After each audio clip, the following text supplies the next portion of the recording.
Welcome to the Theory of DFS podcast. I'm Jordan Cooper, the co author of The Theory of Daily Fantasy Sports. We've got a new advanced course that just came out 2 weeks ago. You could pick that up. Theoryofdfs.com. It's 10 chapters, new audio, and 7 Excel tools for Microsoft Excel that James McCool made that I did indeed use for the NFL slate yesterday.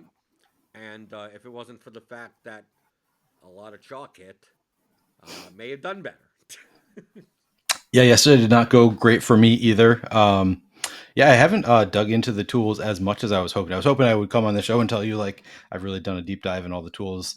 And then, of course, doing content now for Stochastic has just been pretty full time. So I haven't really had a lot of time to put in all of the effort with the tools that I would have wanted to. So I can't speak to those as much as well as I would have wanted to. But the slate I can talk about, it did not go great for me either because a lot of the players that were coming up, like based on their projections coming up in my lineups, and I decided, okay, I don't want that much Travis Kelce. I don't want that much Hollywood Brown. They were all the guys who scored touchdowns and had great games. So yeah, not my best NFL slate either. For those that don't know, because you haven't been on in a while, right? Because It's we went true. on a little bit of a break, and then James came on, and Neil Orfield of Stochastic, co-host or host of the High Stakes DFS podcast. For week one in NFL, like I went in with the macro strategy of we don't know shit. Yep. Like that's the macro strategy. We don't know shit. Yep. The projections are fragile. No matter how great you think you possibly could be, they're fragile as fuck. Uh, so let me basically try to do the inverse of what everyone else is doing. Now in cash games, I did fine. Right, cash games, I made money yesterday. I made $4 grand yesterday on 8,500 in, 12,500 out. Did great on FanDuel. Just got over the line on DraftKings. My Nice. playing Randall Cobb over Jahan Dotson. That Didn't was the work main out, huh? reason. You played I Randall did Cobb in cash. That's interesting. well. It was projection wise, they were close, Okay. and Cobb was in Yeah. a later game. Like so, it really came down to for optionality for me. Of Yep. like, given the choice, I'll take the later guy so I at least could see what's happening. And then, like, if I need to pivot off of Kelsey and then play Justin Jefferson in my cash lineup and play Right. Irv Smith in my tight, like, I went through all the swaps. I put Randall Cobb in there and go, okay, now what swaps can I do? If this guy didn't do well, if that guy did too, like, what can I do there? And it gave me so Yeah. much more than locking in Dotson, and then Yeah. No, that makes now sense. now I Okay. don't, and like the difference of what 0.2 points. Dotson obviously probably has a higher ceiling, but Cobb I figured slot roll for the Packers Yeah. with You'd no think one they else put up some there, points. right? Like why not? And same for Juju. Like I had a choice between Juju or Christian Kirk, Yep. and I did the same thing. I just said, Kirk's in the early game, Juju's in the late game. I'll just Yep. I'll wait it out. Close enough. I got But you hey, still you made some money though, oh no, despite all no, this. yeah, I got over the line. I won 65% of my head to heads. Is it true that early season NFL is the easiest as far as cash games go? I mean, I've heard that multiple times from people that Yes. like you got to play cash early, and I've never done it, and I did not start this week. I seriously thought about playing some cash games though. If this was week 10, I would have lost on DraftKings. Okay. So really came down to because I mean I made it into like the last payout spots of these $100, $50 double ups. Uh, Obviously head to heads are head to heads, whatever. I don't know how dramatically different that would be, but I went down to like the giant $100 double up, the giant $25, like the amount of bad lineups there are in there in comparison to what you'll see 10 weeks from now. I mean, it's like 5 to 7% Yeah. difference, 10% difference. How many But how many weeks do we have? Do you think of the softer competition the in first cash month, games? Okay. the first month, you'll see it'll go slowly down here and Yeah. there. Especially, and I'm talking primarily of the giant stuff. You know, Yeah. you're playing the $5 not multi-entry, but like the ones that have, at least triple digit, if not 500 to 1,000 to 2,000 single entry double ups. Okay. like those types of things. Like you're relying on the fact that the rake is already paid for. Go to the bottom of the lineups. You'll see lineups. You're like, I don't know how people got to these lineups. Week 15, you ain't gonna find many. You're not gonna. That'll be like 3% to 5% of the field rather than 10 to 15% of the field. Will they also be smaller contests at that point because those players just drop off? That's true as well. Essentially, right. Yep. Right. So cash saved me this week, and in GPPs, like if I'm gonna go by we don't know shit, like I purposely grouped out the chalkiest combinations of players. So it's like instead of just keeping my lineup down by like ownership sum, I'm like I don't want lineups that have Pittman, Kelsey, and Barkley together. Yeah. Right. It was kind of like that. That was a mistake. It's hard I mean, not a mistake. Yeah, when you needed the those highest guys. owned players. Also, I mean, like I'm taking a look right now. The groups that I had would not allow me to play any more than one of Pittman, Marquise Brown, Kelsey, McCaffrey, Barkley, or Juju. Yeah, that was limiting. Right. I mean, it helps that you got rid of some McCaffrey lineups. Juju was not great. Right, I was way under. I was way under on Juju, way under on McCaffrey, way under on Marquise Brown. I still am moderate around on Pittman, Kelsey, and Barkley, but just not in the same lineups together. And then I had a lot of Jamar Chase and Justin Jefferson, which was great, just not. Yeah. Obviously, it's like some of the chalk hit, but the combinations, only because in using the tools, theory of DFS, advanced tools, what I did, Neil, and I explained this on the DFS pregame show with James, because they're the tools he made, and they're tools that I use now. Like I'm playing. This is exactly my process. It's just that he made stuff to make my process really fucking quick, right? Yeah, really, and much more accurate. Yeah. So I went around the industry. I downloaded everyone's projections, and then using very base stacking rules and correlation stuff, and setting like around the chalkiest players kind of set like double their ownership. Mm-hmm. Basically, I'm trying to simulate if 300 lineups of people that would be using these projections, what types of lineups would be spit out at the tops of their portfolios if they don't know what they're doing, right? Because we know that a lot of times, lineup. Even with that we do know what we're doing, we kind of have to like chop the top 10% in ownership and the bottom 10% in projection because you get that clumping effect. But so many people don't. If you analyze the contest, you will see people not just with cash lineups, but with lineups that are like, oh, these are like the part of the top 100 optimals with a stack and a run back from these projections. So I just want to know what do those lineups look like and what do they share. So I went around the industry, downloaded ETR projections, stochastic projections, 4-for-4 projections, daily roto projections, everywhere, roto grinders, everything. And I just ran 300 lineups in Lineup HQ. I didn't use the inactives version of it because I don't have enough time for that. So basically in the morning, right? I didn't expect anything to change enough. Yeah, I don't think anything changed that drastically. So I just ran 300 of those in different stack configurations, right? And then just took all those lineups and threw them in the portfolio correlation matrix. The show, I just want to know, out of all of these sources, what players stick together. And I was expecting, like I go in expecting that Justin Jefferson may be someone that I need to worry about the combinatorics of. And it turns out I didn't, right? And it turns out that he actually was lower owned than I expected him to be. He was 12% in the Millie Maker.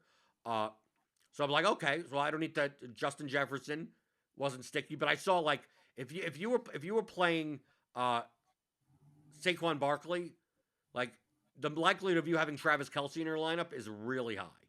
Yeah, because he was cheap enough to allow you. One running because Saquon was only 6,100. If you were playing Romeo Dobbs, Jahan Dotson, Randall Cobb, like one of those 3K tight ends, like Kelce and Christian McCaffrey, like they stuck to those because of obviously that's the way the construction will work out. So it's like, okay, I need to now set. I don't want that.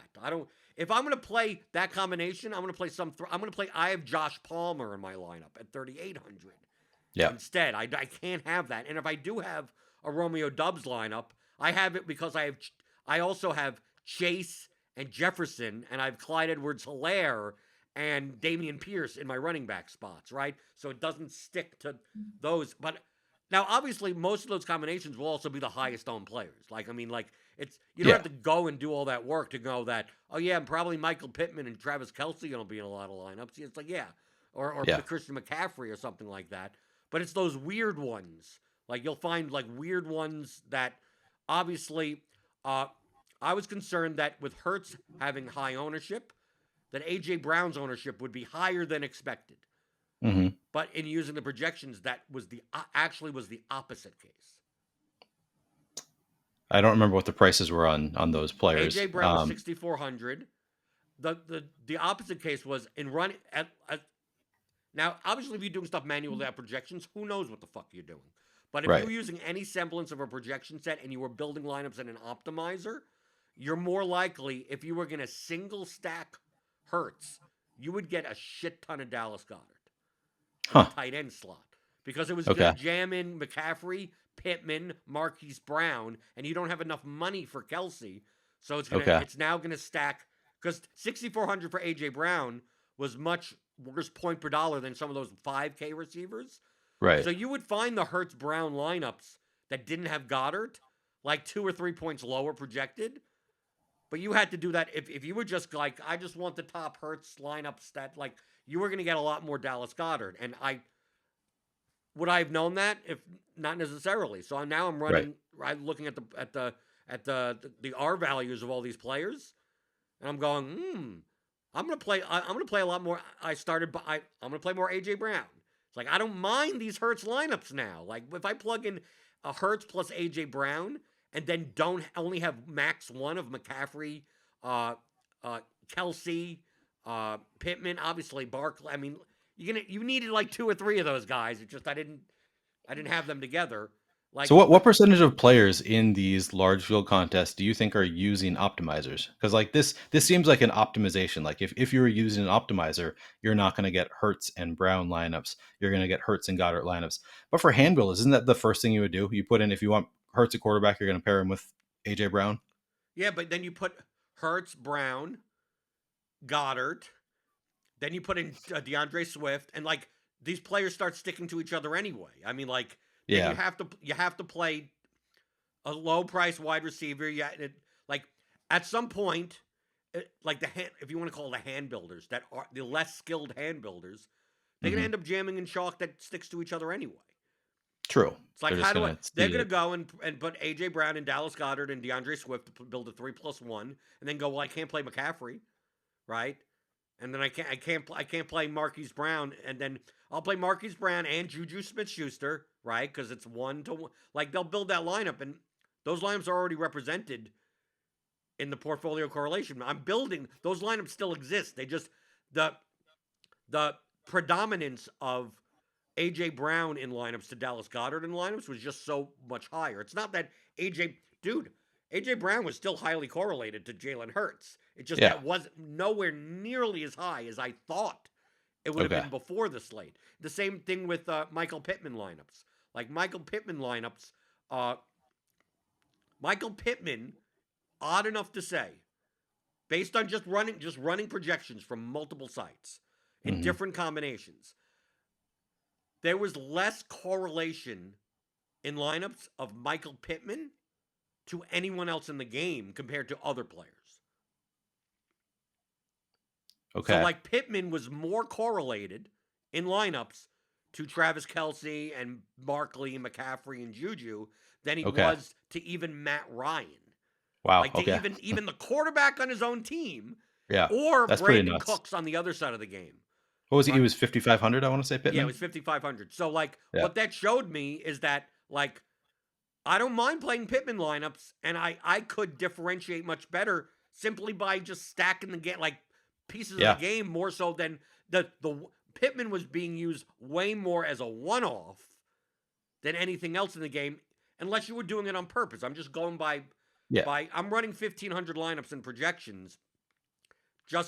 because I'm not only running like one unique, I'm running two uniques. I'm getting some diversification, so I'm not just getting the same lineup over and over again. But like Marquise Brown, for instance, Marquise Brown was another situation. Marquise Brown had more correlation in those lineups to Juju and Kelsey than he did his own quarterback, Kyler Murray. Because more people were playing, if they weren't playing Mahomes or Murray, they were still playing Brown and Juju in more lineups together than in the double stack or single stack type of lineups. You think that's because people were trying to do anything as far as correlation, or just they were getting Brown with Juju because of the price tags and because they were the price tags projected well? Right. So even if you're playing, let's say you are playing, let's say one of my opponents or whatever is play. Let's say they're playing a Hurts Brown lineup. Well, those Hurts Brown lineups may have Marquise Brown and Juju Smith-Schuster in it, right? Because they're getting that anyway, no matter if they play Kyler Murray or not. And since Kyler Murray and Patrick Mahomes were, I mean, the quarterbacks are never that owned in general. Yeah, right. Typically, but there's a lot of times when if the quarterback is like, people were not playing AJ Brown thinking that Hurts is going to be popular. Like type of thing, like that really wasn't true. And the same thing for Kyler Murray, or Patrick Mahomes. Like the only quarterback that was very highly tied to the other players were Kelsey and Smith-Schuster, right? So like Mahomes, he was the only quarterback. The Juju and Kelsey. So like Kelsey's correlation to other lineups. He was more correlated with cheap wide receivers than he was Patrick Mahomes. But that kind of makes sense because if you're not playing Patrick Mahomes, you may still be playing Kelsey plus a cheap 3K level wide receiver. That does make sense. Juju was like half and half, right? Yeah. So he was as correlated to Mahomes as he was to Barkley and Pittman and Marquise Brown. But then you have McCole Hardman, Marquez Valdez-Scantling, and Clyde Edwards-Helaire. Marquez Valdez-Scantling, McCole Hardman and Marquez Valdez-Scantling were more correlated in portfolios to Saquon Barkley. They were as correlated to Saquon Barkley as they were Patrick Mahomes. It's that cheap receiver to, I mean, just by using projections. Yeah, just by lineup construction, how it works out. Lineup construction. Yeah. But Clyde Edwards-Helaire was more correlated to Christian McCaffrey. Like Clyde Edwards-Helaire was more correlated to Christian McCaffrey than anyone in his own other than Marquise Brown.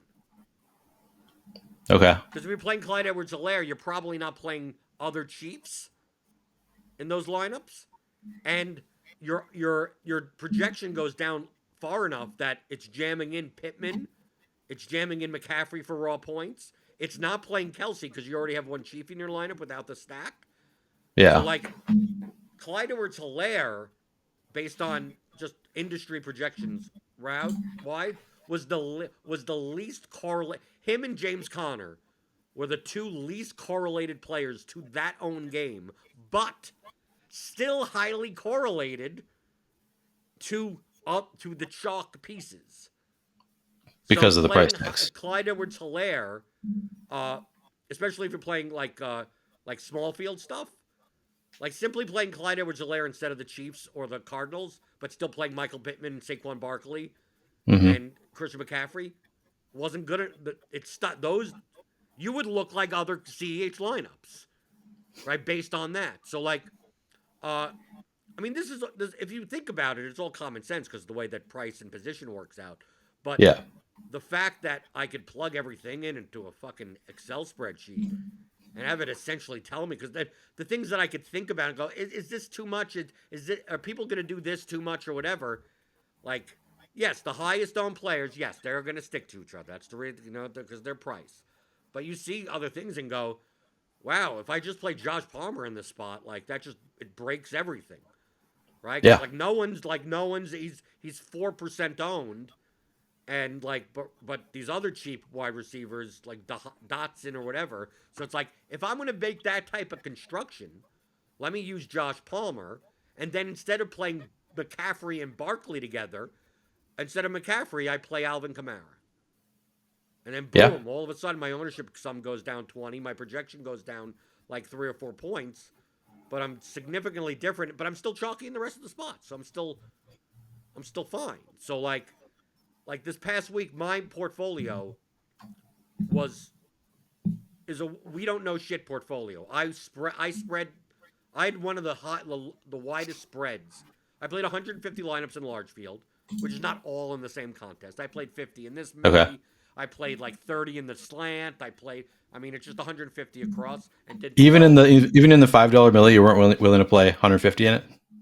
No, All right. right. It's all in relation to how much money I'm playing in cash. So like as I add this, Okay. because I also played $1,200 in single entry 3 max lineups. Because I played three max in the power sweeps. I focus on those more than even the larger builds.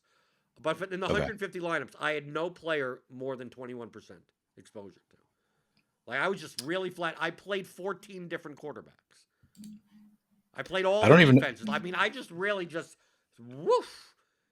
And I tried to get I had a lot of Jamar Chase, a lot of Justin Jefferson, a lot of the high priced wide receivers that people weren't playing as much. Tyreek Hill, Keenan Allen, right? That didn't work out. T. Higgins, he got hurt. Yeah. Because people were going to play like more high priced running backs and low priced wide receivers. I'm like, how do I flip this build? I ended up with double the amount of Steelers at defense, but I mean, not Nice. enough. Steelers. They're another. They projected really well for Stochastic, and I like the first run that I did. I was getting all this like 40 or maybe even 50% Steelers. So they're one of the lineups. I set a hard cap on defenses at like 20% because I was like, this is just it's going to take me too much time to try to change projections and worry about it. So I just set a hard cap on all defenses because I was getting a ton of Steelers. And of course, I went out of my way to get more Cincinnati instead, and that did not work out. I'm trying to find my lineups now just to see where I actually ended up. This is usually I have a pretty good idea of what I did after the slate, but as you know, I just got back from vacation and I didn't spend You quite played as on much time. vacation? Oh yeah, I played on vacation. Yeah, I mean, you're talking about the slate. I'm not going to take the slate off. I cannot even find my lineups now. Oh well. But yeah, I Not played. even worth finding. You did horribly. I did horribly. Yeah, and it was. This is actually. I really did not enjoy this slate as much because on both FanDuel and DraftKings there were $5 millies, which just meant like even beyond like the regular, like you need to beat 200,000 people to win. Now you have to beat 700,000. And that's just like unfair. Like there's no way I'm going to win this. So it was like, even for me, as somebody who loves large field GPPs, these were big enough that I was like, I just don't even really want to spend that Yeah, much wasn't time there worrying about these 1.12 contests. million entries in the main $5 DK Is that GPP? right? I thought it was 700,000 or something, but That may oh, have I been the actually, second one they I posted. think you are right. Yeah, it was Yeah. over So a it was, million entries. yeah. So that, for me, that's not even that much fun. Like that, at that point, it really is just a lottery ticket. I mean, Well, obviously that's there's why I still. only played 50 lineups into it. At Yeah, $250. There I you get go. it. I get it. I There you didn't go. enjoy it that much, so I get it. But after I did all the stuff with the portfolio correlation matrix, which is a tool that's in the advanced players course, theoryofdfs.com. So to me that's the spy tool. So I just use that to like, okay, what are the combinations and what types of lineups they look like, and then now I aggregate all the projections together. I don't equally aggregate them, but I aggregate them to some extent, and then now it's a matter of what lineups do I build. Now I purposely, from a macro strategy, wanted to play as much leverage off of the chalk as possible within reason. Yep. Like I said, I'm not playing more than like 20% of a player. So like Sure. I would basically purposely cap like Pittman, Brown, Kelsey, McCann, like all those guys that I don't want the combinations of. I still want them, but at a max of like 10% of my lineups, right? Yeah. So if Pittman's in a lineup, it's not in a lineup with Kelsey or McCaffrey or Barkley, but I still Right. got him in 10% of my lineups. And then boost all the players that are negatively correlated to them. So So like, you played a lot of Alec Pierce. You did the smart yes, thing like I did and played yes. Alec Pierce. I played Pierce. I played Campbell. I played Mo Alley Cox at tight end. I played AJ Green. Uh, Yep. uh, I played, Marcus Valdes-Scantling, McCole Hardman, a lot of DJ Moore off of Christian McCaffrey. I'm looking through here. I feel like I missed by not playing Clyde. I didn't play Clyde Edwards-Helaire as Yeah, far I as I played a remember bunch of much him at all. also, I should right? have played him. I played every receiver, but I did not play Clyde Right. Edwards-Helaire. But that was my purpose.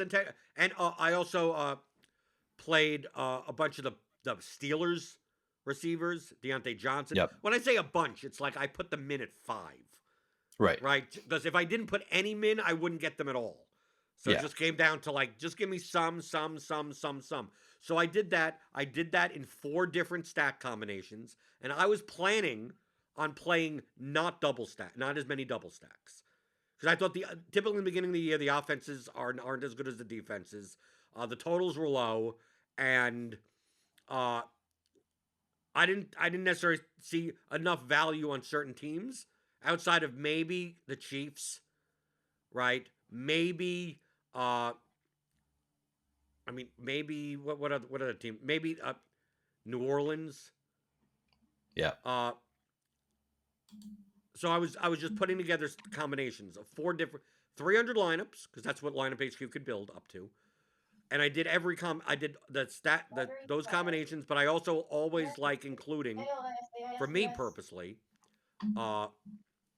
a secondary correlation. I heard a speaker yelling at me, so I'm going to make sure I'm not connected to something. Sorry. Are you getting signals from outer space? It sounded like my wife's speaker. Oh, my wife's speaker is in this. I forgot. Hang on one second. Your wife's speaker is in this office?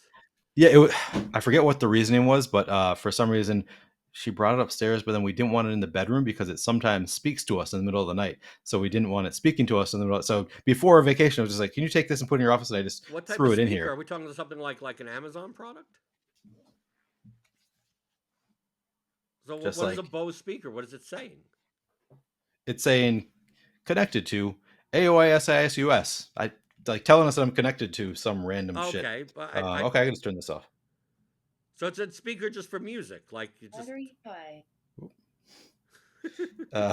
Does it tell you the plays?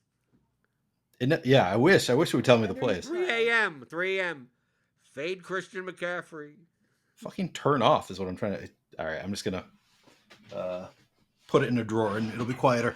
Right. That'll you gotta muzzle your speaker. Yeah. So getting back to my process, I took 300 lineups of 4 different stack combinations. So single stack with a run back, double stack with a run back. Took 300 of each with those exposure numbers and playing no player more than 20%, right? And like no defense more than 10%. Like, I mean, just like really just knowing that I'm going to get and 2 unique players, knowing I'm going to get clumping, right? But I'm going to trim all those out anyway. So 300 lineups. Now I have 1,200 lineups. I throw that into the portfolio trimmer tool now, which is part of the theory of DFS.com. Throw that in, and I could immediately get rid of the highest owned lineups and the lowest owned lineups in one click, just like that. Yep. And then from 1,200 lineups, I'm down to like now 900, right? And now I go quarterback by quarterback. Because that's the key to it, every whatever. And I smart trim each quarterback. Now, smart trim is what is basically, as the projection goes down, the ownership sum has to go down also. So you sort by projection, like the ownership sum. So if a lineup is at 130 projection, 100 ownership. The next lineup is 129 and it's at 110 ownership. It'll just get rid of it because it's a lower projection and not as high. Okay. So it does that automatically for me. Cool. Okay. Now, obviously, if you're way off on ownership, it's going to be a problem because you're going to get let's say I put ownership on Michael Pittman of 1%. He would literally end up in all of my lineup, right? Because he's obviously way too low owned for his projection, right? Yep. So you have to be careful on that. Like you may get a lot of some certain people that are too low owned, And if you want that much variance in your portfolio, that's perfectly fine. Did you do an aggregator for ownership projection as well? Yes, I did. Okay. Of course, not weighted in the way that I want to weight it. Yeah. And I may have made some manual adjustments. Okay. Right. So even in the aggregate, I'd be like, he'll be 25. He's not going to be like, I think Pittman was, the aggregate had him at like 20.5, and I'm like, nope, 24. Right. Yeah. Or Barkley at like 16.8, and I'm like, nope, 21. Like, just going just immediately, just like, nope, he's over. I know. I don't know where that comes out from the bottom, but I know that I need to get these players right. I don't care about, difference between 1.5% and 2.5%. Like, that's not going to make that much difference. Yeah. Wait, did you, in doing your aggregating the ownership projections, are you doing it from, do you break it down the same way you do the projections, the points projections, like, the way you weight them? Is it weighted the same way? Okay. I asked because I know, as we have talked about several times, as you have kind of taught me, because the ownership projections are largely based on the projections of the site, what you're going to get based on the site's projections, wouldn't it? I mean, they're correlated to some degree, yes. Yeah. Right, but yeah. It depends on how much I trust certain projections over others, certain ownership over others, and Yep. Okay. I weight them accordingly. Yeah. And also, projections wise, when I do the portfolio correlation matrix, I weight them based on field usage, not on what I believe they should be weighed on. Sure. Which basically means that when I try to spy on the field, I weigh ETR's projections higher. Yep. Right, because I more of the field uses ETR's projections for NFL than any other place. Yep. Which also means they use the ownership projections more than any other place, and I don't necessarily agree with their ownership projections on certain players a lot of the times. Okay. Yeah, so that makes sense. I'm saying. What I'm using to what do I think the field's going to do? I don't care about how accurate the projections are. If that's what they're using to build those lineups, I want to see what those lineups look like. So it doesn't matter to me what it is. But when I'm making my own lineups, I want the most accurate shit for my own right. Yeah. Right? Of course. Yeah. So after I do all the quarterbacks, so I just go through, I sort by quarterback, and I go, let me trim all the Jameis Winston lineups. Let me trim all the Murray lineups. Let me trim all, I could have 110 of these lineups, and now I'm down from 110, I get down to 27. Right? That are sorted by you decide before you start doing this how much you want, your proportions that you want of each quarterback? Yeah, that's already in there. That's in my 1,200, and now it's 900. And then I just go by each quarterback. I trimmed that all down. I got down to, I think, 183 lineups by doing that. Then I took the 183, and I put it back in the portfolio correlation matrix to see what my portfolio looks like. If I went in and I was like, okay, you have 70% of this guy, and I'm like, do I want 70%? Do I want that much risk tolerance? Now, it's most likely I'm not going to have that much of one guy because I've set so many constraints in the actual lineup building process that unless a guy is like 2% owned and projects for 40 points, that's probably not going to happen, but I still want to double check. So I put that in, and I saw that I had way too much Romeo Dobbs that I wanted. Way too much.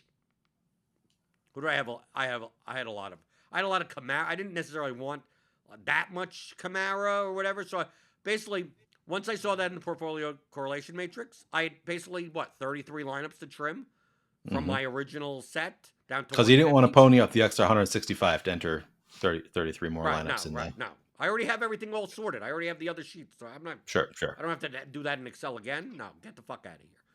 So the 30, I just went through manually. I just said, okay, let me see where's find Romeo Dobbs, sort by Romeo Dobbs, just sort by whatever, and then just go through the lineups and go, okay, so I'm going to get rid of this lineup, get rid of that lineup, and just manually, like who do I have a little too much of that for risk purposes? I'm just like, maybe don't have as much of that.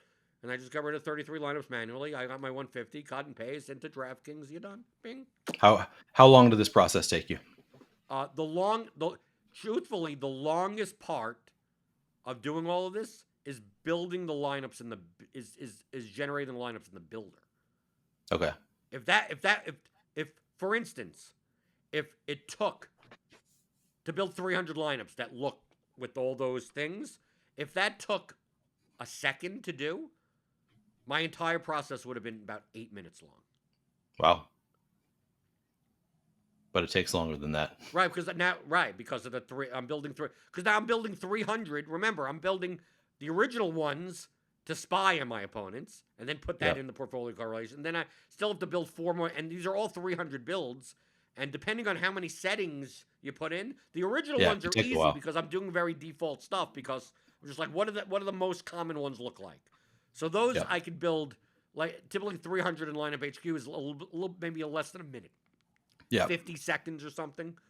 Okay, I'm doing 4 of those. Okay, 4 or 5 of those. Okay, so that's 5 minutes.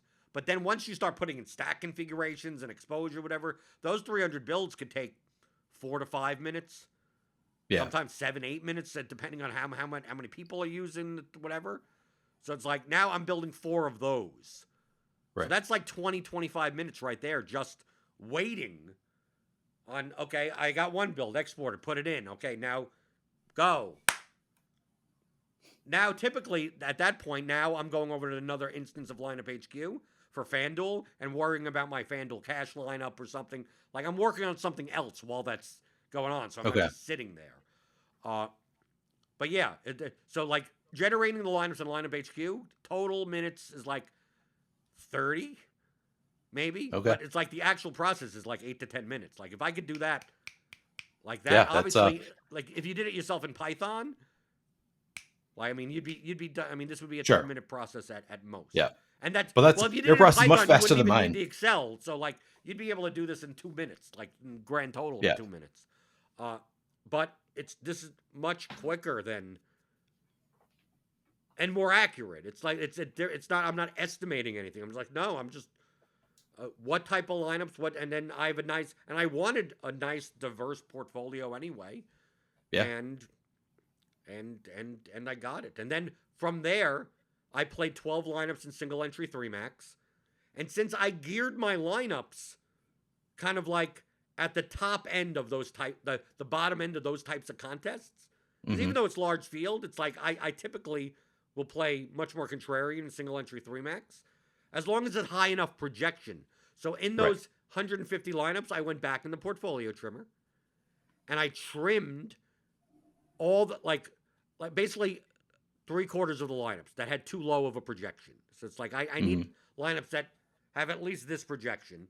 Got rid of those. So now I'm down. I have 75 lineups to choose from, and like, okay, I'm building 12. I need 12 of these, right? And then just going through it, it's like, okay, do I want to play Wan'Dale Robinson? And no, right? And just decide right there. Okay, get rid of those. Okay, those are 8 lineups gone.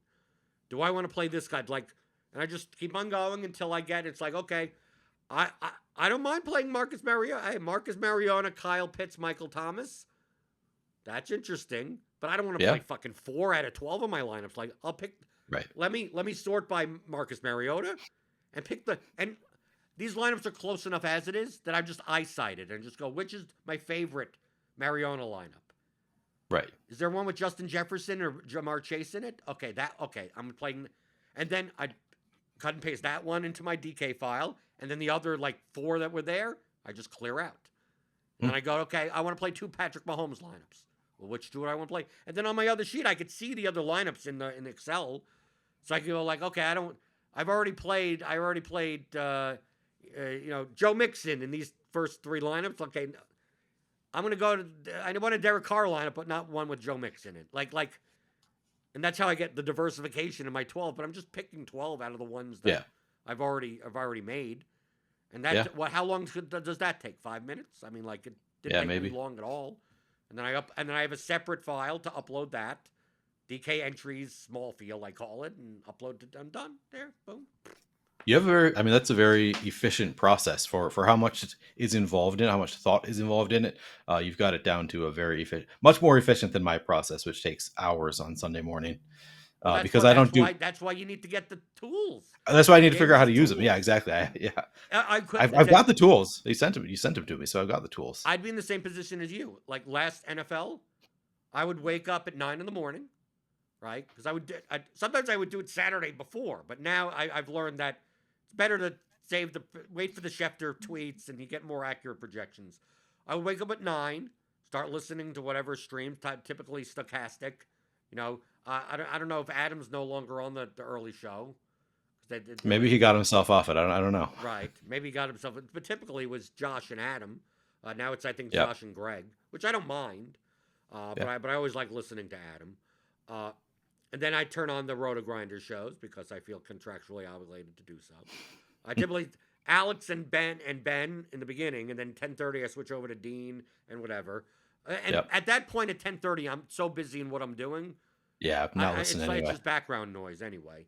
So Sometimes like I like those on Stochastic at that time. That's when the injury news comes out. So we have like a half hour where they go over the injury news. So I sometimes do come back for that to hear because sometimes there's like, offensive linemen. I'm like, I don't really know how this affects things, but these guys do. So I'll listen to that Right. show. But then at 10:30, my process last year was, okay, 10:30, like this, I'm going to be working on this from 10:30 until right at lock at 1 o'clock, right? Yep. Because I'm going to be rebuilding this thing like 50 times, going through, okay, this group, I need to set up this group here and that group there and no more of this and this thing like that, then building 300 and curling it down and then going like this and then going like that, then flipping it over and then really building again, saving these 10 lineups, then going through, eliminating manually one by one. Well, this one is 2-owned than this one, and this one is 2-owned. This ownership is wrong. Let me move that. And then whatever like that. To me, it's like now I'm doing the same exact things. It's just that it's being done. It's like efficiency wise, it's being done for me because the problem in Lineup HQ is that I can only build 300 lineups at a time, and I want to build way more than that. Right. And then once you build, you could build 300 at a time in each build, but you can't, you can only save 1,500 lineups in Lineup HQ in the browser cache, and the builds aren't, they're next to each other. You're not getting the same lineups in each build, so I can't compare a lineup from one build to a lineup in another build without exporting that. And okay, then what do I do? Well, I need something. Yep. I need a spreadsheet to put this in. Maybe James can make me something that I could do that in. Well, he did, and that's why it's in the course. That's why it's in the course, right? Because that's part of the process. So it's like, dude, Showdown. I played Thursday Showdown. I built 3,000 lineups. Damn. I would. I probably did too, actually. 2,700. I had 9 captains. Yeah. And based on my rules, I just 300 lineups. Unique players 1 because it's Showdown. There's not many choices. Yeah. And I used projections through the projections in Excel, through the ownership, through everything in Excel. 300 lineups with each captain. You throw it in. We have a duplication predictor, right? Using ownership products as well as the salary bands. It'll give you an estimation of what duplication factor is on all your lineups. Cool. 2,700 lineups. You throw that in. Right? Hate that. Wish you hadn't done it, by the way, but that's cool. Right. You throw that in, and then I eliminate 80% of the lineups because they're too duped. Yep. And then I got like 300, 400 lineups left. Throw that in the portfolio trimmer, right? And then sort by captain. Right? Okay, I got, whatever, last night. I didn't play that many lineups. I only played one lineup last night. That did horribly because the Cowboys suck. Yeah, it was... But back, basically go captain by captain. Oh, it was the Rams game, right? So it'd be like, okay, Cooper Cup captains. Okay, I got 33 lineups. Okay, smart trim it. Okay, now I got 7. Okay, move 7 over there. There you go. Whatever smart, whatever thresholds I want, and just cut those out by... Because if I didn't do it by captain, I may end up with like 80% of one captain because they just happen to be like, I just want more diversity there. Yeah. But it's like, dude, that like tonight for Showdown or whatever. And I mean, by the time people listen to it, it'll be the next day probably. Okay. Like the process of running Showdown lineups, it's under 10 minutes. Oh, for me, Showdown takes me a long time too, just because I tinkered just a lot because my process doesn't involve like any kind of ownership cap. So I'm like setting individual, I'm going through and changing projections to make sure that my lineups get, ownerships that I like, and so it's a little bit more involved. I don't Right, have but the I'm doing advanced. the I same haven't thing been as you. It's using just the that I'm advanced tools. automating that. I'm just like, Yeah, hey, yeah, we got exactly. You've automated my process, which takes over an hour for Showdown. sounds like you'd benefit from Theory of Daily Fantasy Sports for Advanced Players. Where can I find that? Theoryofdfs.com. Oh, interesting. Okay, maybe I'll check it out. And James is constantly working on these tools, so you could. He just sent out an update today, like with the duplication predictor. Uh, our original version didn't have a button to eliminate the threshold elimination of dupes. Mm. So you could predict the line. Go, okay, here's the 100 lineups, and here's the estimated. You could put in the projections and the ownership, and then I could cut and paste. I could I'm going to copy the ones that are least duped and move them over. But there's nothing in there like the trimmer, right? It just shows you there's nothing to eliminate the lineups that are too high dupe, which is the natural process because I'd be doing that in the portfolio trimmer. So he added that today of in the duplication predictor itself. You could put in 3,000 lineups, whatever amount of lineups you want, and if you want to say trim anything under trim over 20s, and I'll just get rid of those lineups in the lineups in the main screen of that Excel spreadsheet. Your original lineups are always still in there because you paste them on another screen. So if you ever want, that's why like when I do by captain, it's like I do it by captain, eliminate those, and then I could reload the lineups in. I don't have to cut and paste them back in because they're already in the sheet that's there. James has a button, reload portfolio. Okay, reload portfolio. Boop, everything's back. So if I smart trim stuff, like if I trim stuff and I'm like, oh, whoops, I trimmed too much. Well, I don't have to go back and like, I have to cut and paste my lineups again. It's like we made it easy so that there's an insert lineup screen, there's an insert projection screen, they're separate, and then there's the main tab is what you look at. So you should, Neil, our processes tend to be very similar to one another. Yeah. So I think you'll find this very useful. I'm sure I will. Yeah, I'll have to check it out. I'm curious if you ran into. I'm pulling up my my lineups from Thursday Night Football because I was shocked at how duped my lineups were. After last year, I had a very good process for Showdown, and I tried to replicate it this year. And I have concerns that maybe the field has caught on a little bit to trying to get unique and building different lineups. It might just be because salaries allowed people to play lineups that they liked that left salary on the table and that kind of stuff, that it was just kind of natural for people to make. So how many lineups on Thursday Showdown did you play? 150. Okay, so how many under fives did you have? That is a good question. That's what I'm trying to find. I don't remember. I know that I had at least one that was like 300 some dupes. Okay, well that's a mistake. Okay, that happens. Yeah. But I judge. To me, the difference is that I judge my ability to do that by under fives more so than just uniques. Yeah, I do too. I do too. 150 uniques by playing the 6 lowest price players. That doesn't make it a good lineup. Yeah. That in Agreed. itself, the fact that other people have made the same lineup, right? So it's like a lot good of times, signs, good indicator. Right. Yeah. So like if you have someone 2 to 4, like if you're only splitting first 2, 3, 4 ways, okay. Like that, I'm optimizing for that, but not just 150 straight ass uniques. I mean, I'm not playing. Yeah. I think I played 75 lineups on Thursday Showdown. Yeah. Okay. And did you do so? And lineup study typically will show me my dupes. It is not showing it to me right now. Maybe because the contest is so big that they just didn't bother doing that. So I can't actually see. I just remember I pulled it up right after it happened on Sports Projection, and I was shocked at how duped my lineups were, and I was pretty unhappy with how they went. You know another way that you could check that. Do you have a tool for this as well? Checker at the theory at DFS.com and have your own Excel. All you have to do is cut and paste the contest CSV. You plug it in, and it will show you that. Okay, that's good to know. For any user, and you can just type in whatever user, and will show their exact lineups. You can even put your own projections in there, and it will even add up their salary and project and show like each of their lineups, and then show like under 5s, under 10s, under 20s. Okay. Weeks. You could do, yay. Do you need to ride? Do you need to ride? We give you everything. I Right? appreciate it. Yeah, I'll have to check it out. That's yeah. I was happy I with think I had 50 out of my 75. I had 57 under fives and 16 okay. uniques or something like that. Wow, that's those are But I good had a numbers lot of Bryson for that slate in Hopkins. particular. I had a Okay, lot of yeah, the second tight end that yeah, the guy who's on the field, I think, for 6 snaps. But yeah. Which I but mean, you Tutu kind of Atwell, needed I to had a do bunch of that. Tutu Atwell. I mean, like Yeah, I was playing kind of but those Tutu guys. he wasn't all that contrarian. I don't think on that slate. Tutu, Bryson Hopkins was, but I think Tutu was fairly owned because Van Jefferson was out, so it was kind of a Right, but still I don't 5%. know. I mean, I'm talking about single digit. I mean, Yeah. at least Okay, I'm playing of single course. digit on plays because I'm also playing. I mean, I had some lineups that left 8,000 on the table. Yeah, Right, so I mean, I still have plenty of those, and I'm playing 9 different captains.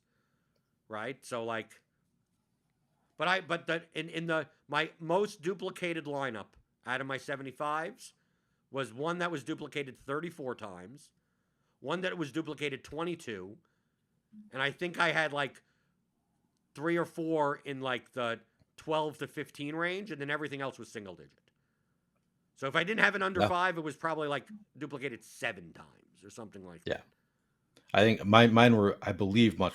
Maybe I don't. Maybe I'm misremembering it because I was so jarred by that 300 plus dupes. But I think that I had several that were actually pretty like in the hundreds range, where I was like, "What is going on here?" And in fact, I looked at it after the fact. I had all the same players as the lineup that won, and it won with the Bills defense at captain and Isaiah McKenzie in flex, and I had those opposite. I had Isaiah McKenzie in flex, and I looked at it. I was like, "Oh man, I bet this was duped like just a few times because I left so much salary on the table because I played, and it was duped 67 times. So it wasn't, still it would have been nice money, but that's not the lineups that I'm aiming to make. Right. Right, So because I yeah, mean, that Thursday showdown, the chalk, the chalk hit. the chalk it, yeah, Other than the exactly. Bills' defense, everything, I mean, McKenzie got a score. I mean, like, that was just like chalk, Cup getting everything. Yep, Right. it went as planned. Right. Other Diggs, than Henderson Davis, playing a lot more than Akers. yeah, yeah. I played very little Akers and a lot of Henderson, which was all offseason. They were saying they were going to split carries. So all offseason I was, drafting Henderson in best ball and not getting a ton of Akers. And I still am not that confident that Henderson's going to be great this year. But I thought it was going to benefit me on Thursday night at least, and it didn't. I lost most of my money. So what are you going to do? Right. Just keep on playing showdowns until you win. Yeah, I think that also my perception of like how much money I need to leave on the table and how unique that I need to get has been skewed by playing so much MMA. Because MMA, like as we've talked about, like you don't want to leave that much salary on the table because the salaries are fairly efficient. Whereas I think in NFL, because of the correlation, I think the salaries, not because of correlation, I just think the salaries are less efficient in NFL in general. So No, I think you I can don't think leave. it's the salaries are less.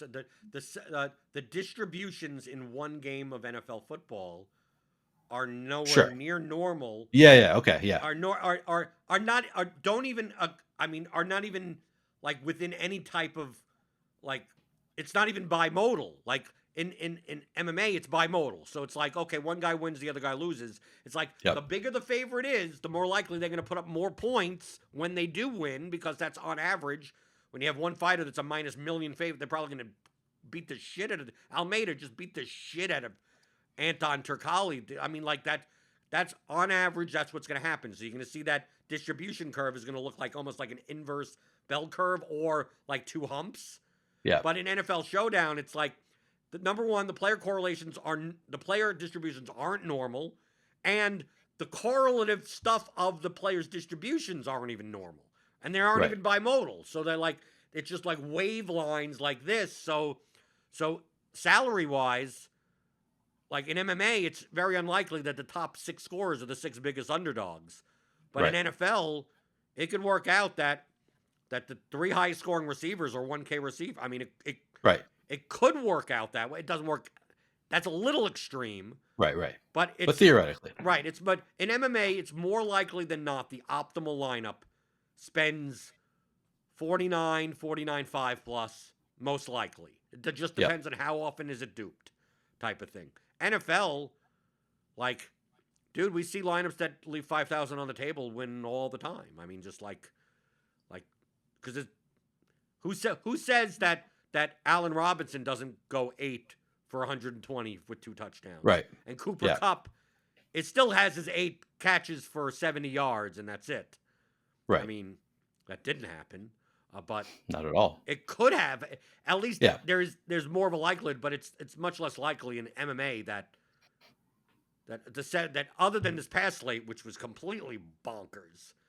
You were on vacation. You probably didn't play MMA over the weekend. I did play MMA over the weekend. I I had an hour there. The three fights got rearranged. Yeah. Luckily, I mean, I didn't even look at it before the 3 fights got rearranged, so I had no idea what was going on exactly. But really, you mean you when you looked at it, you thought it was normal that the main event favorite oh no, was no, 7,200? I knew what had happened by the Right. time I looked at it. I knew that it was that there was the 5-round fight with a 7,200 and 6,600 fighter. So I was aware that there was weird things that happened. Right, and the co-main has an 8,800 underdog that's plus 500. Yeah. Right. Yeah, that was bizarre to me. But I did not do well on that MMA slate either, sadly. Did you have any success there? Badly. No, I know. Yeah? I know. I didn't do horribly. Okay. I did poorly, but not horribly. Okay. Which sometimes is a win. Sometimes it's like, okay. Right. Right. Yeah. As long as I didn't lose minus 90%, it wasn't that. It's like, okay, that's fine. Yeah. I don't remember what I lost. It wasn't 90%, so Right. I guess that's good. The MMA lineups that I built, use the tools also. Of course. Right. You got. I think you'll find it helpful. I'm sure. If you have a similar type of process. But of course, but like with anything, with any tool, the caveat is you can't just blindly trust. Like it doesn't take anything into account as far as your own like risk tolerance. Sure. Right. Yep. So like yeah, sure. If you could trim, you could do this, you could do that, you could do this, and next thing you know, like on that Showdown slate, it's like, dude, how many Bryson Hopkins lineups am I gonna have? Like if you just like blindly didn't look, and the next thing you know, you're like, oh, the slate starts, and you're like, and then after the slate, you're like, okay, I didn't do very well, and then you check, and it's like, oh, you played 75 lineups, and 70 of them had Bryson Hopkins in it, Right? Who was 3% owned at like $400, and you're like, well, the tools are bad. It's like, no. Yeah, right. Based on the projections that you put in for 3% owned and these constructions that were less duped, he was the most valuable player in those lineups. So you could have built 300 more, you could build more, and just not played as many of those. But you have to do that. Yeah. Right?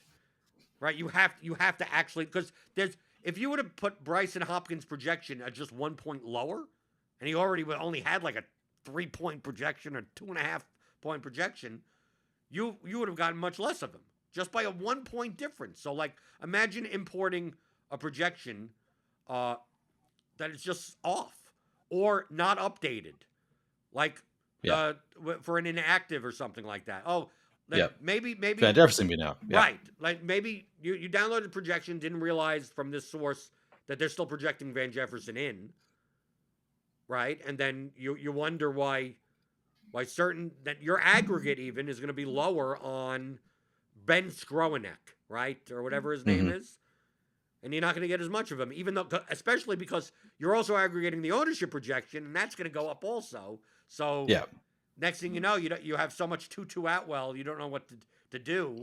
Or you end up with Van Jefferson still has a 4-point projection because one site has an 8-point projection and the others have 0. And you're like, wow, I have Van Jefferson in 12 of my 100 lineups, and he's out. Yeah. It's like, don't blame that on the Excel tools. Blame that on the input. I mean, like that's you kind of gotta double check that stuff. Yeah. Don't use tools if you don't know how to use them. Right. I think that's a generally good rule. So yeah, you need to learn how to use the tools before you. Well, that's why I call the tools. I call them efficiency tools. They're not strategy tools. They're not going to tell you what to do. All they're doing is whatever you would do strategically, these help you do them quicker. But other than that, it's not going to, because people ask me about the portfolio trimmer. Oh, I'm just going to smart trim everything and play those liners. It's like, yeah, but if there's a 2% owned guy that should be 8% owned, right? You're going to get him in God knows how many line. I mean, just like, which is fine. But just understand your variance of your portfolio is going to go a lot of risk. That's why you throw it back into the portfolio correlation matrix tool, and you go, wow, my variance factor for Ben Skroenik is like 3 times more than everyone else. It's like, yeah, because you have him in 90% of your lineups. And it's like, oh, now that I see that, let me go back and do the trim again, and let's weed out let's get some non-Ben Skroenik lineups. Like, that's the purpose of doing this. Just like you would do in Fantasy Cruncher. It's just that these functions don't exist in these optimizers. Right. They should. Different process looking for the same. I think you and I have very similar play styles. We have same goals in creating our lineups. But yeah, it's a much more efficient process than I have. And also depending on the contest that you're in. So like, sure. Yeah, you could do this for small field stuff. It's just that obviously you're going to be weeding out lineups that project for way too low, right? I mean, and your ownership, like, you're not playing an NFL lineup with an ownership sum of 40. Probably. Right. You probably may not even doing that in a large field. But how do you cut out those lineups? How do you declump your portfolio that would naturally come out with an optimizer? Well, these are tools to do it, and it's not a magic button, and it doesn't even require much Excel knowledge. Even, I mean, we made it as simple as possible. You press a button, you clear it here, you move that, and you're cutting and pasting stuff into. Just make sure you cut and paste the stuff in the right columns, right? You put the salary in the salary column, you put the median projection here. You mess up the columns, and it has no idea what the fuck you're doing, right? Or you're trying to do way too much. Like, the portfolio correlation matrix tool is not meant for 6,000 lineups. Right.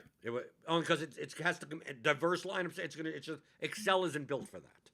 Yeah. Right. So it's like people are like, I tried to put in 10,000 lineups. Yeah, no, they're not. Sorry, it's not meant for that extent, right? Or the lineup simulator. We have a lineup simulator that you can put up to 10 lineups with your projections, with a floor and a ceiling, and it will run the lineups against each other. Up to 10. So you could run 2 lineups against each other, 2,500 simulations. Which lineup wins over the other lineup? Which is the floor? Which is the ceiling? What's the high score? You could do that. That's more useful for single entry 3-max play or cash games and stuff like that. Yeah. But people were asking, well, why can't we do that for 150 lineups? It's like, because if we did that for 150 lineups, you're going to press that button, and then you're going to walk away. You're going to walk your dog. You're going to take a shower, right? And that's if it doesn't crash on you already.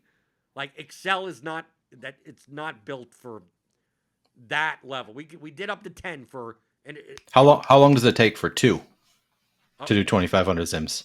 I could tell you how long it takes to do 10. Okay.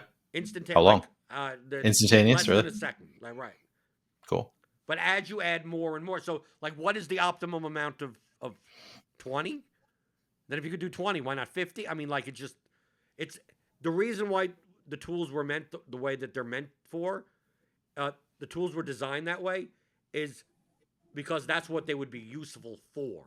So if you're sitting there, why can't we do 150 lineup simulations? It's like, because what was that going to? This lineup wins 0.07% of the time, right? Because it's 1 out of 100, right? Because the lineup that, like, you shouldn't be comparing 150 lineups to each other in that format like that. Like, that wouldn't be.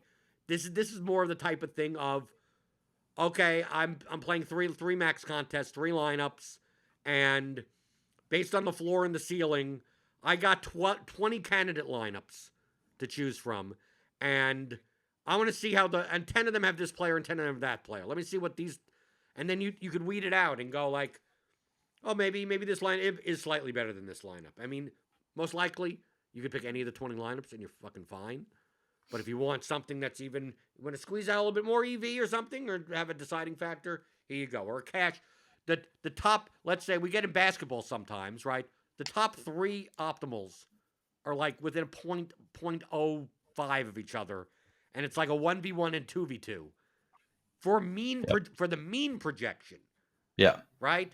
And then you don't realize that, like, one has a higher floor and one has a higher ceiling. Well, just put all 3 lineups with those projections in there and go, let me run 2,500 sims. And you'll see that, out of these 3 lineups, the second lineup actually wins just a little bit more than the other 2 lineups because it has a higher ceiling, right? It has the 2v2, the 2 players have like slightly higher plus one standard deviation outcomes. So it's like you may get bailed out a little bit more from there because their floors are about the same anyway. So you go, okay, maybe even though this top one is 0.3 higher projected mean, the second one actually wins more often against the other lineup. That now, if you're in contests where that matters, it doesn't matter anymore because you're both losing to the rake. Yeah, right. good point. So like understand, Yeah. like if you're playing against that top lineup in most of your contests, in most of your head-to-heads, you probably shouldn't even be playing the contest because you can't beat them anyway. But Yeah. in the larger double ups and stuff, if you're playing 100 head-to-heads and who knows who takes them, right? Right. You're playing a 215 head-to-head against some rando. It's like most likely you probably take the top optimal and be fine because you're playing against someone that's playing a lineup that's 8 points lower projected anyway. Yeah. Right? But if you want to just eke it out, a 3-man, you're playing 3-mans and you know what people are playing, right? Like we talked about with baseball. Yeah. You're gonna run projections and go, okay, this is what I think my opponents are playing. One of these 3 lineups. Well, what fourth lineup can I make that beats that lineup out enough of the time that it's worth the 3x or 5x payout? And this is the experiment that you were doing, right? Are you still doing that? No, I'm only Okay. one person. I can't do all of the. I know things you're at the doing same everything. time, Yeah, you're too busy. right? And then baseball. Then we got players in baseball lineups I've never heard of, right? Yeah, it's a lot of that NFL lately. season. I got to do this. I can't. I wish I could do it all, but I can't. I Yeah. do prize pick stuff and underdog. I got to check baseball. I get it. lines. Now with NFL too, like there's overlay on a million different sites, and you just feel like I got to chase that overlay. So Right, yeah. fear of missing out. You're right. You got to do everything, and you can't do it. Yeah. I cut out some stuff because I wanted to at least do it well. Yeah, I get it. Makes sense.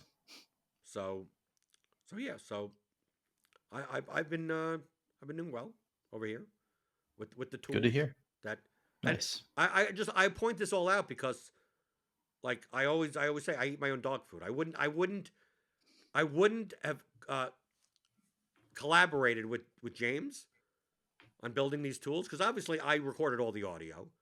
Mhm. James isn't on it. Not that he couldn't have been, but he did the tools. I did the audio. Okay, Unlike the last yep. time with just 15 hours of audio, and it's both of us. Yep. I wouldn't have collaborated with James if I didn't think. Like, it's not like James said, "I want to make these things." It's like, no, we put our heads together and go, I mean, what tools would be actually useful? Yeah. To me specifically, like to someone that plays seriously, what would be more efficient? Let's not duplicate something that already exists. Yet we did throw some stuff in for people that may not have access to, like, I suggest Roto Tracker, but let's say it's like I don't want to pay $15 a month because I only play NFL. I only play once a week. I mean, my contest history isn't that large, right? Right. It's like, okay, what can we do in Excel that kind of shows some of this stuff? Is it something that I'm going to use? No. Right. Just a pared down version of Roto Tracker for people who, right. Or you contest don't have the need reviewer. for Roto Tracker. Like Yeah. we made a kind of a mini version of Results DB in Okay. Excel. Now, Well, if you're playing the main contest in the sports, just go to results, go to RotoGrinders Results DB, go to Lineup Rewind. yeah. All that stuff is there. But what happens if, like, the problem is that if you don't play the main like, what do you do? Right? I'm Is it not playing there? the $20 3-max, whatever, 600-man contest that, like, well, what do you do with that? Well, download the CSV and here, now you can explore the stuff in your contest, as well as put in your projections and compare other people's lineups to each other. So, like, if you wanted to go in and go, like, okay, let's say you played the Power Sweep 3-max for NFL, and you played 3 lineups, and it's like, you have a projection and ownership on your own lineups. Well, this tool, you'll put those in, insert your projections, right? And is after the fact. And then now you can look at all of your opponent's lineups and compare it to your own projections and ownership and go, oh, like I played a lineup, with the ownership sum of 82 and a projection of this.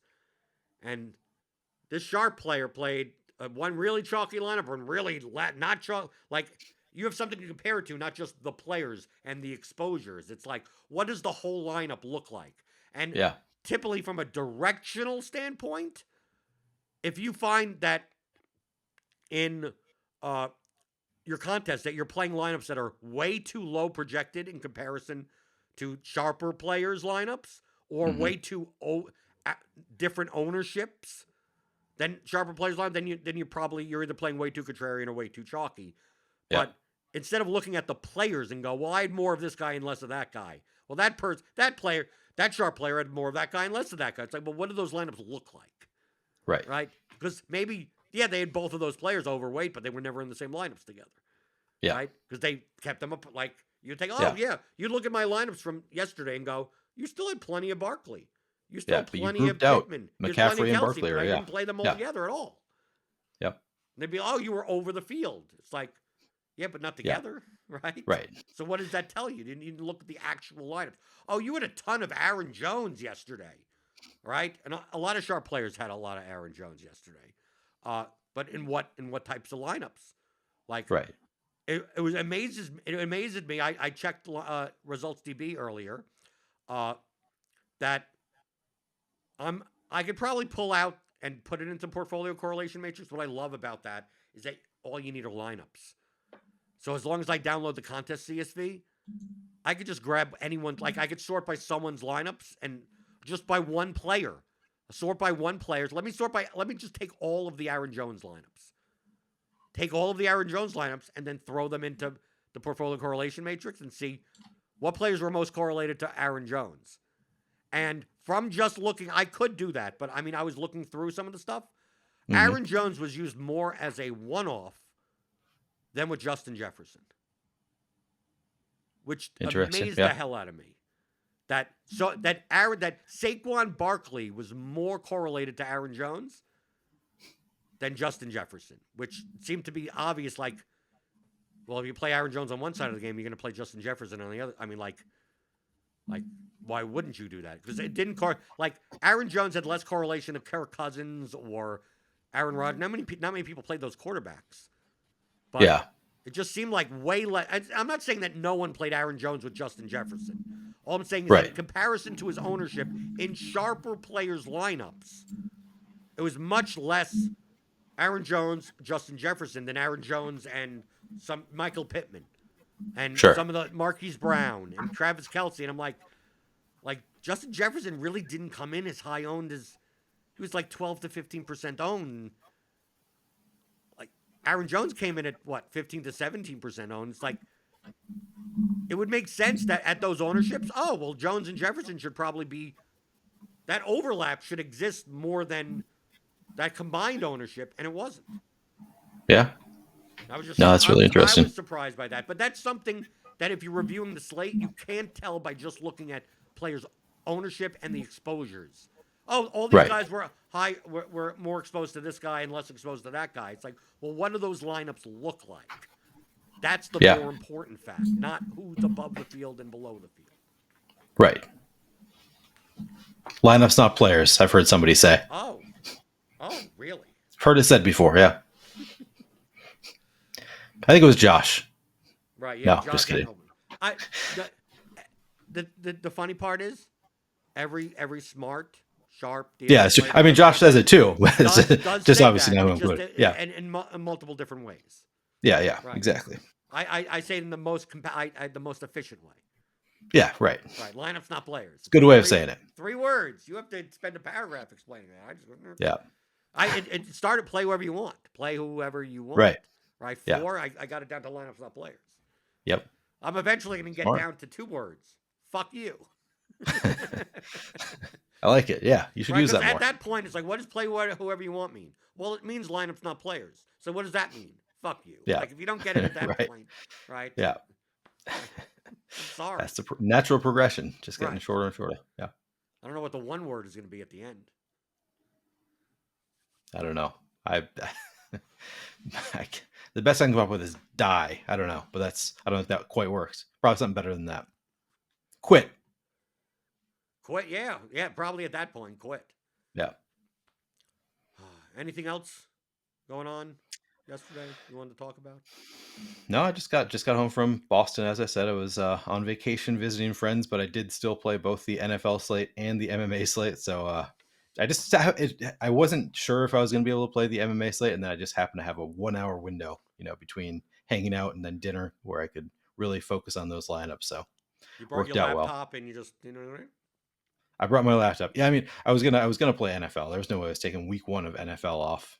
I don't care where I am. I'm going to be playing week one of It NFL, cost you even though money it's though. actually what's that? You would have been better off taking the week off. I should have taken yeah, for sure. I should have taken the week off, but and in the end, I actually think that week one of NFL in GPPs, at least this week, did not feel like a week that I felt I had a huge edge. I feel like the real edge in NFL is after this week, people are overreacting to every little thing that happens, and now going forward, it's going to get better and better. Right. Week 2 is my favorite week.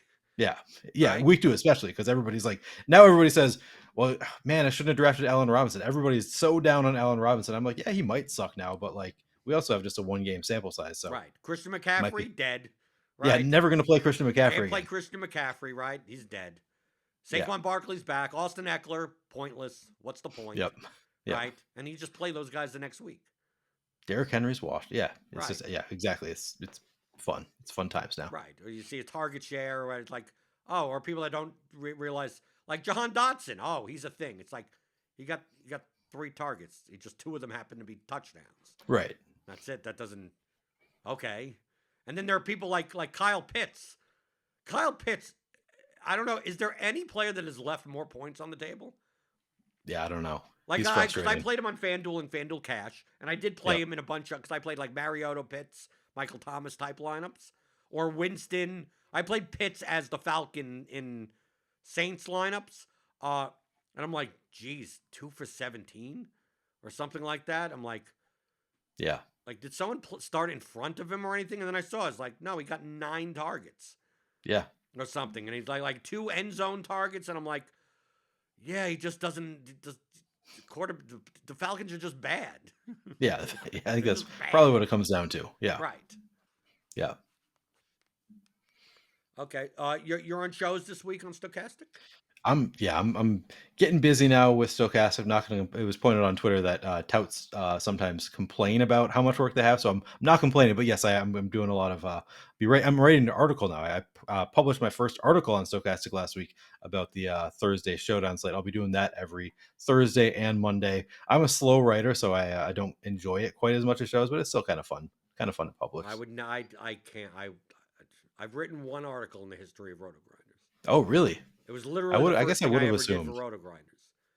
It was That's that they funny. were running a series on like your GP, the sharp players' GPP decisions for a slate or something, and every week they would feature a new person. And they asked me. I just came on board, and there weren't many shows available. Eager to was just like, please. Yeah. I'll say yes to anything, right? Yeah. And I wrote that, and I knew beforehand. It's like dude, the amount of energy and time it takes me to write is just. I'd rather just not do it at all. Yeah. There's no. I think- you would have to pay me so much that it would be. Sure, if you pay me this much, I'll do it, and that number Right. is probably 10 times higher than you're willing to pay. Yeah. And it's not because of my skill; it's because I don't fucking like it. Yeah, I don't. It exhausts me to write. It takes me a long time. I woke up at like 6 a.m. on Thursday to continue writing. And then I had to do 2 videos on demand and a show, so I was exhausted all day. But I think going forward, I think that I can kind of use what I've already written as like a shell and just plug in some pieces Right, that are just change the players' relevant to names. that specific game. Yeah, Right. I mean, largely that you can do that a lot of Right, the time. just change So their name. Just keep the descriptions. Oh, this guy sucks. That guy doesn't suck. right, Right. yeah. And just change the names. I don't know. Who will My catch it? article Nobody will would just catch be that. very simply. Just look at the projections. Yeah, right. Right, why is there an article? Just fucking look at the projections. That is a section of my article. Right. These are the players that project really well. Right. And if you're reading this, is it a free article or only for subscribers? I think it's free. Okay. See that at least I understand. Like that's the lifeline that I give out to the content stuff. It's like if it's free stuff, fine. Explain the projections to me. Fine. Yeah. I mean, because if it's a free article, I can understand. It's like, well, I can't say look at the projections because you'd have to Right. subscribe. You have You to can't. pay and subscribe for the projections. So if you Yeah. don't have a subscription, well, what are the good plays? What are the top point per dollar plays? Type. Okay, fine. I get it. It's the stuff in the premium that's why like I could do Roto Grinder shows, the free shows. Like to me, I view the free shows as what there should be, marketing tools. Sure. Right? So it's That is like what they are. Yeah. I'm going to say look at the projections and how do I look at them? Well, you fucking pay for them. I mean, Right. like you don't need me anymore. You just look at the fucking. I'm just reading off the numbers to you. But at least on a free show, I can understand someone asking that. So I could say, Right. I can understand. Let's go around the horn in baseball. I don't like doing this because I'm just reading the fucking. Anyone could do it. And go, yeah, the best point per dollar play is D'Angelo Russell and then and Joel Embiid and blah blah blah, and then. So and it sounds like you're like me in that I'm willing to just, people ask like, who projects the best of these players? I'm willing to just say like, and I don't think that nobody's ever told me that I shouldn't do that. There are some. Neil, I take things very literally. Okay. Right? No one asks who projects the best. Oh So yeah, who who's the best play? The most? And Who do you like? Who's your favorite? Sure. That doesn't mean anything to me. Yeah. If you ask who projects them, okay, well, let me look at the projections. Now on a premium show, then I would get annoyed. Yeah. See, that's why I don't do like the crunch time premium stuff, because do I play this guy or that guy? It's like, dude, you're already a subscriber. Right. You can see who projects better. Right. Why am I reading this to you? In a vacuum, this player projects better. Right, better than this player. And why did we just waste 20 seconds on this when you could look at it? Right. Right? I could Google stuff for you also. Like what's the fucking point? Like let's talk about overall strategy and stuff like that if you want to lay out something. But to me that's what so that's I'm the strategy guy. If you want picks and plays, like I'm not that person. But if you want to write an article that's like based on our projections, here's the top 5 plays at each position or so whatever the fuck it is. Yeah. Perfectly fine. The only thing is that I can't write, the reason why I can't write those articles is because I frankly don't care why. But people reading think they need to know why. So like why they project that well. Okay. Right. Yeah. My explanation of why is the number one play whatever, insert player name, because the model projects in the best. Yeah. Well, why is that? I could probably. I know enough about sports. I could probably. This guy's Vegas out scores, I think. Right. The target share is probably going to be there, and the defense. They have a total of this and whatever. But that's already in the projection model. Like, why am I? That's what the projections say. That's the approach that I take. That's the approach I take in my style of play. I don't factor in all these other things, but I know that people like want that in the analysis. But I don't provide it. So in the article I did a projection section where I just basically say, this is this player's salary projection. Here is their boom probability. Here's their I forget exactly what I put in, but I'm just telling you what the tools say. I'm not telling you why the tools say those things. Right. So yeah, I'm taking the same approach as you. And then on shows, of course, people are like, well, who has the best? I don't know. I don't get into the weeds as much as I think some viewers like, and I guess that's just, they can kind of accept that. That's not something that's part of my process, so I don't worry about it. The point that I make, and the main thing that I portray is that it doesn't matter. Right. Yeah, exactly. Because it doesn't. If you trust the people who are doing the projections, they have gone into the weeds for you. Right. So you do not need to know why. Play DFS. Worry more about building better lineups and playing DFS well. And the more that I go, okay, let me take a look at, well, this guy has a 28% strike rate and he's facing a team with a whatever. Like, all I'm doing is perpetuating your bad play. Right. So how can I make you a better player? Sometimes it involves telling, like, if it was important, I would say so. And if I'm not saying so, that means it's not important. But how could you possibly think that that's not important? It said that's why I'm a profitable player and you're not. Right. Okay? That's why once you figure out how to play DFS well, you figure out that 95% of the shit that you were looking at and you were spending time on was fucking meaningless. Right? Or just redundant. Right? And if you have projections, you're probably double counting factors that are already in your projections. Right. Yeah. But yes, it's nicer. It's nicer for me to go on Grinders Live or something like that and go, well, yeah, the best second baseman play is whatever. But to me, in the back of my head, it's like I'm perpetuating what it is that you should that this isn't the core to playing DFS. Right. So why are we spending time? Other people can spend all the time the fuck they want on it, but what am I getting out of this? It's not fun to me to talk about things that don't matter. Yeah. So let's talk about things that do matter. Yeah. So that's really where the attitude comes from. It's like I'm truthfully trying to make you a better player. Right. I actually care about it. I'm not going to just say it. That's why these Showdown slates, I told my wife yesterday, I said the Showdown shows, I'm not doing as many this year as I did last year. Last year I did like almost every Monday and Thursday. And I by the end, the Showdown ones are the worst because at least on like a 12-game NBA slate or a 9-game MLB slate, like there's so many options. Like, well, you could do this and you could do that. And this makes sense. And probably you don't have to stack against that pitcher because there are tons of options. Fucking the Showdown slate. Who's the best play? Dude, Showdown. Dude, bang your head against the keyboard. Look at the lineup. Does it make sense?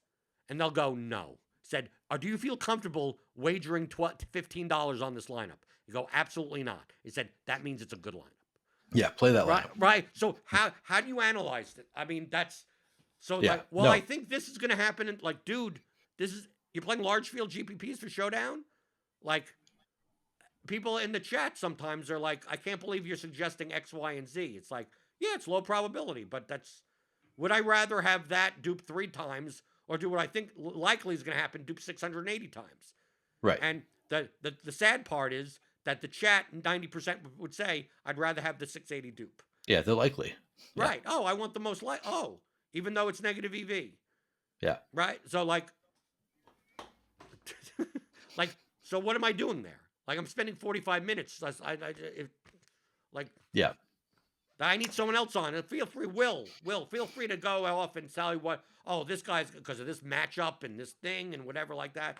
And I'm sitting here going, I'm playing Johnny Munt in the captain. They go, what the fuck are you doing that? Or some fucked up thing. It's like I'm looking at the bottom. I go, well, Dean Eskridge. I mean, he could play this many snaps. And how about playing? I'm going to play both of the running backs from the same team together. Yeah. And then the defense of the opposite team, and then neither quarterback, and then leave 8,000 on the table. And they look. So these are all things I talked about in my article, by the way. Right. I did a projection section, and then I did a correlation section, like positive correlations that I think are kind of important or like things you should think about. And then I did a differentiation section where I suggested things like sometimes I like to play the defense against the quarterback because a lot of people don't want to do that, and sometimes I like playing 2 running backs from the same team because other people don't want to do that. And so I made suggestions like this. It is partially at least a strategy article, right? But then some people said to you, it's like, oh, so you think both running backs could get there at the same? Like, you think both these are good running backs? Yeah. Like, no, I don't think anything. And then people get annoyed when I go, I literally don't think about any of that. Yeah. How do you not think about any of that? It's like, well, does DFS end tonight? If DFS ended tonight, yeah, I would care a lot about what happens in tonight's game. Right. Right. But if DFS doesn't end tonight, then it's like a poker hand. Oh, I'm gonna get 8-1 odds on a 4-1 occurrence of a flush coming through. Well, do you think it's gonna be a heart? I don't fucking know.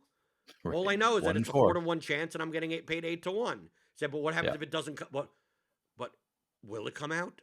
I don't know. It said, and nor do I care. Right. Would I like it to come out now? Sure, of course. But I mean, I know what the probability is, and as long as this is not my last hand of poker, and I haven't risked my entire bankroll on it, I'll get into these situations like hundreds of more times. Yeah. Over the course of hundreds of more times or thousands of more times, mathematically, like my chances of, as long as I'm playing X amount of bankroll, my chances of getting a profit are like near 100%. Yeah. So does it happen tomorrow? Does it happen Thursday for Thursday Showdown? Does it happen week 8? Does it happen week 10? Does it happen next year? Like, dude, like if you're playing Johnny Mutt and your captain, it's probably not happening this year. Yeah, that's probably not happening, right? But people point out, it's like I get some people in chat that like, I watch you Showdown every week, and like none of what you says ever happens. Right. Right. I said yeah, it did, and I point out, it's like, well, 3 weeks ago, the type of lineup I played there, and last year. Then they go, wow, twice. I said, yeah. Right. And I made 20,000 and 50,000 on those Yeah, times. exactly. Right. Yeah. And then all the other times I lost, $400. Yeah. Right? Because I'm not playing 150. And it's like, so I got two things right out of 2 seasons Yeah. worth of showdowns, and I'm up 60 grand. I'm up I 55 grand. thought about starting my article by making that point, and I decided against it, but I was going to make the point, count up how many slates I was actually profitable on, Mm. which was a very low number, and then how profitable I was. And then I was like, well, I don't really want to talk about how profitable I was in my article. And I decided against doing it that way, but just to like make the point of like, you're going to lose most of the time, but also most readers don't really want to think about the fact that they're going to lose most of the time. They want to know how to win tonight. They don't want to know how to win most. So, if it's a free article, I don't, you can't really assume who your readers are going to be, I Right. guess. So you You got to have kind to of assume play a they're little idiots. bit of both. Yeah. They're idiots. Right. You're just assuming. A lot of them. Well, if they're A lot not, of if they're sharp not readers paying do. for stochastic, they got to be an idiot. They might just not have money, Jordan. Well, then why are they risking that on DFS?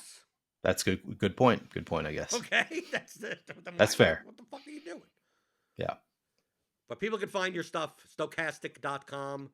Yep. High Stakes DFS podcast. You already started this season. You got Liam Murphy, Chess Liam. You had EMAC on. Yep. You're really scraping the bottom of the barrel. Yeah, really getting down there these Once days. EMAC comes on, it's like you're really running out of people now. I'm just. It was joking. a great.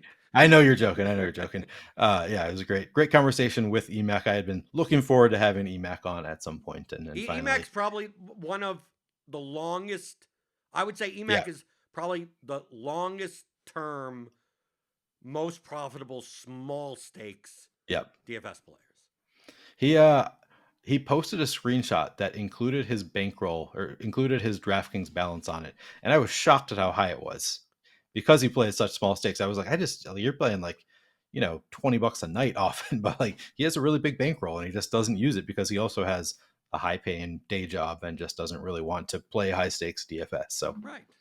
Yeah. So that's why I was just like EMAC. It's like you're scraping the bottom of the barrel. It's like, well, this is someone that could play $20 a night and still make a decent amount of money. I mean, but of course you're losing 90% of the time. I mean, it's the same. Right. It's the same type of thing. But he's playing smart and he's perfectly fine with that. And his profit and he's profitable doing it. You don't have to, like I did 8,500 on a NFL Sunday. Like that's normal for me. But for most people, that isn't. Right. And then for other people, they look at 8,500 and go, only 80. Right. I'm talking to people in other Discords. There are people playing $1 million in a day. Yeah. Look at BK Reader. He had that screenshot. He won the what? I missed this. The Mega Millionaire. You saw BK Reader. I missed whatever you're talking about. Oh, you don't? Okay. Did he win something this weekend? Yeah, this weekend he did. Yesterday. Oh, I didn't know that. Okay. Yeah, he won the Mega Millionaire, which is like the $2,500 okay milli with only like 600 entries or whatever. So yeah, his total winning his green number was $1 million whatever. His entry fees was $207,000. Yeah, right. Because he plays $10,000 3-mans and everything. So it's like you look at that and it's like, oh great, you 6x'd. Yeah. Like that's it. You won $1 million. I mean I take the other side and say, that's in raw money, he won a lot of money. Yeah. Yes, he won a lot of money. Yeah. But if I see those comments on Twitter a lot, like, "Oh, great, congrats, you 5x on somebody who put in 20,000 and won 100,000." I'm like, no, but that's actually really hard to do to win 100,000. I guess if you're playing 20,000 a night, who knows how much you're actually winning. You go try to win 850,000 in net profit on one night. Yeah, exactly. One day, right? It's good luck. Go for it. Have some fun. Sometimes that same thing as people that play high stakes. That it's like, oh, they only have a 4% ROI. Yeah, but their 4% ROI in raw money is way more than your 16% ROI in $1 head-to-heads. Right. Right. Yeah. So because you could have a 4% ROI up there because that may still be several thousand a week, no problem. Yeah. But you could learn about all that type of stuff. Theory of Daily Fantasy Sports. Follow Neil Player Q at Player Q DFS on Twitter. I'm at Blender HD as always, and we're back every week, right? Yep. Every Monday. Should be free. Lamenting over losing, right? You're gonna be the Eric. You're gonna be the Eric of the show, where you lose most every week until there's 1 week where you make more than I've made the entire season. Hopefully, that's the goal. That's the Eric roll. Me, obviously the second show that I think second episode was the one that I won the slant 2 years ago. Yeah. So Right. that was always fun, right? It's like, That was a fun way to start this show. Yeah. Right, good. There's no better marketing than winning, Yep. right? But ever since then, it's been like in NFL at least. Yeah. Right, but that's all you need to do, right? Right. That's how it goes. Because that's what the critics would be. Oh, great, you won the slant for 50 Yeah. grand. You got 2 years lucky ago. once. It's like, yeah, and I'm still way profitable even Yeah. 2 years later because of it. Like, dude, you don't need to win first place that often. Right. Unless you're playing 7 million, unless you're BK Reader. Yeah. Right. Then you have Right. to win first a lot more often. Yeah. So we'll be back next week. And as always, Theory of Daily Fantasy Sports. Get that advanced course. Neil's gonna get it. He's gonna start using the tools and hopefully not have the same exact lineups as me. But probably not. Probably not. Right. Efficiency tools. Be a Get bad that- tool if we did. Yes. Yeah. The advanced course at theoryofdfs.com.